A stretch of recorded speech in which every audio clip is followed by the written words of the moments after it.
குல வழக்கங்கள். உண்மையில் வழக்கங்கள் மாம்பழத்தின் சுவைக்கு இணையானதே. பிஞ்சாக இருக்கும் வேளையில் கசப்பான சுவையை நல்கும். காயாக இருக்கும் வேளையில் அதன் சுவையானது புளிக்கும். அச்சுவையை விரும்புகின்றவர்கள் அக்காயை சுவீகரிக்கின்றார்கள். ஆனால் சிறிது காலத்திற்கு பிறகு அது மதுரமான சுவையை நல்குகிறது. அதை அனைவருமே விரும்புகின்றார்கள்.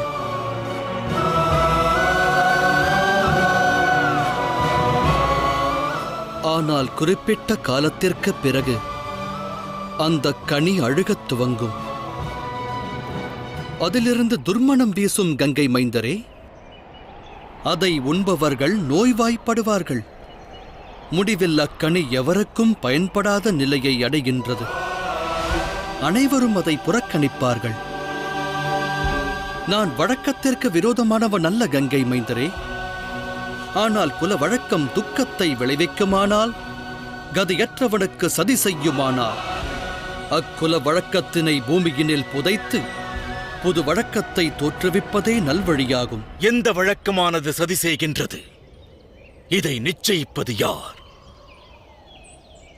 தாமா வாசுதேவரே,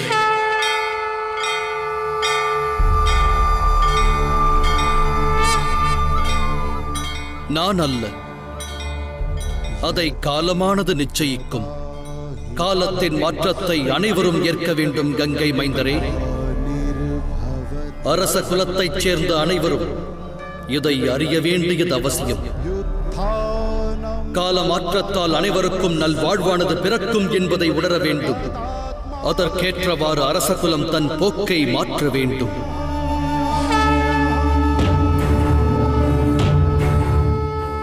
பழமையான வழக்கங்கள் தகர்த்தெறியப்படும். அராஜக சாம்ராஜ்யங்கள் சரிவடையும்.